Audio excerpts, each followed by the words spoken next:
I am Angelillianer. Welcome to my channel. I cut, and sew and outfit even gowns. Hello everyone, topic natin today is the continuation ng video natin sa Filipiniana sleeves pattern. Pagkatapos natin makat yung pinaka-pattern, mag-cut din tayo ng main cloth tapos isa pang fusible na cloth para pang dikit natin sa main cloth. Yung pagka-cut natin ng cloth saka yung fusible, mas malaki siya konti ng mga 1/8. Pero yung sa haba, pareho lang siya sa haba sa crinoline na makapal. Kasi dun sa ibaba, bawasan pa natin para sa scallop. Sa pag-cut ng scallop, fold natin para mapantay yung magkabilang side. Saka natin gupitin na scallop. Pagkatapos, itahi natin yung fuse na cloth saka yung main cloth para mag-join sila.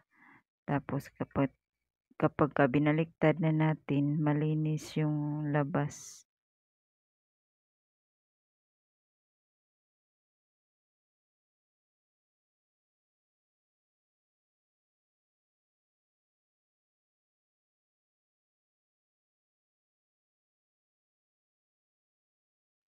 Cut natin yung may pinakamalalim na bahagi para sa pagbaliktad natin, form pa rin siya ng scallop.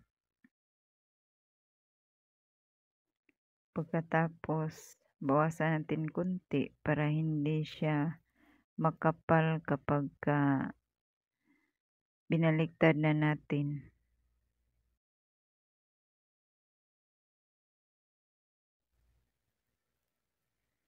Tapos, planchahin natin para magdikit na yung cloth saka yung fuse. Bago natin i-plancha, spray muna tayo ng tubig para mas lalo siyang madikit. Tapos yung scallop, ayos muna natin para sa pagdikit na maganda yung form sa scallop. Ayusin na natin yung pagka-plancha para flat yung labas niya saka malinis siyang tingnan. Sa plancha kasi, dyan yung technique para maganda yung tahi. Pulido siya at maayos tingnan.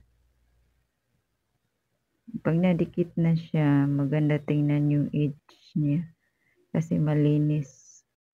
Kung nakikita ninyo, maganda na siya tingnan na flat na siya sa plancha. Tapos, pagkatapos natin magplancha, yan na pwede na natin siyang lagyan ng lace, i-arrange natin. Bago din natin itahi yung lace. Pagkatapos maplancha, pwede na natin siyang lagyan ng lace. Yung lace na hinihanda natin, nilinis na natin siya. Tapos, bago natin ilapat, kunin natin yung mga marking sa center. Bale, ito yung kasukat sa acetate na ipapasok natin sa loob. Kaya, dapat doon siya naka-form. Inside lang sa form yung lace na ilalagay natin. Sa ganitong trabaho, karaniwan ng ginagawa kong markings yung mga pins kasi para hindi na siya madumihan, hindi na tayo maglalaba pa pagkatapos.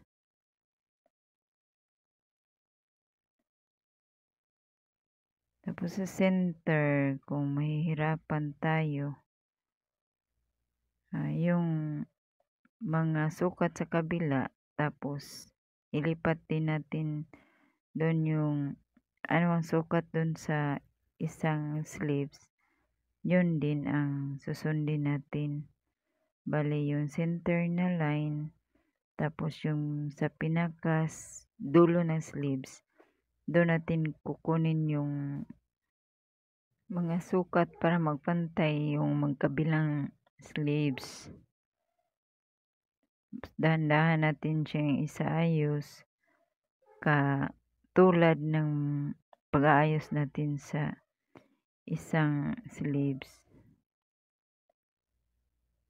Yung pinaka-center, importante talaga yung markings na yan kasi basis ng lace natin center, kaya dapat pantay sila magkabilang side. Meron kasing style na side lang yung base natin, pero yan symmetrical kasi kailangan natin yung center. Pagka nakuha na natin yung pantay na sukat sa kabila, pipin natin para pagkatahin natin, steady lang yung lace. Tapos, hindi na tayo mahirapan pagkatahi. Yung ganitong pagkatrabaho na nag-ayos ng lace, katulad rin siya sa borda. May pipiliin tayong mga design cut sa lace para ibagay natin at saka maganda siyang tingnan pagkatapos nating ayusin yung lace. Hindi lang basta ilagay lang natin yung lace ng walang direction at saka walang tinitingnang anggulo na babagay sa design. Sa pagtahi natin ng lace dun sa machine, dapat hindi ilalapat yung sapatos ng machine. Kasi pag nilalapat natin yan, yung pagkatahi sa lace, mahigpit siyang tingnan, masagwang tingnan ang labas yung pagkatapos. Yung mga pin, saka na natin siya tanggalin kapag sigurado na tayong natahi na at stable na yung ibang parts sa lace na tinatay natin. Tapos yung sa gilid-gilid ng lace, yun ang daanan natin ng mga karayom na may thread. Kasi kapag tinatanggal natin yan, hindi pa natahi, may tendency na hindi siya magbabalance kasi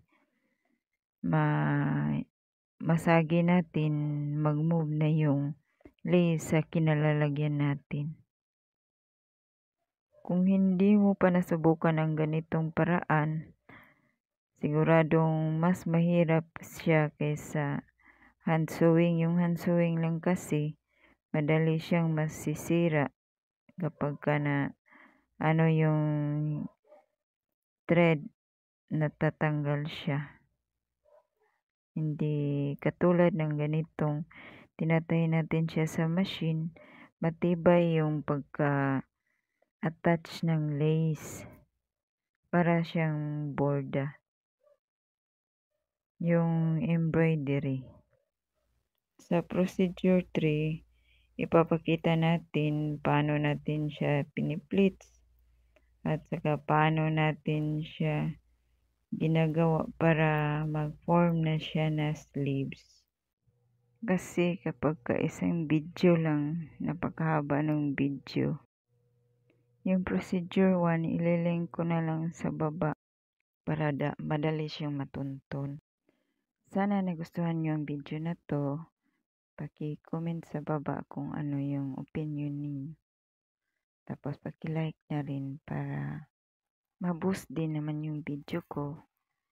Kung hindi pa kayo nakasubscribe, subscribe kayo sa baba para kung may bago akong video na i-upload, ma-notify kayo. Tapos click nyo na rin yung bell button.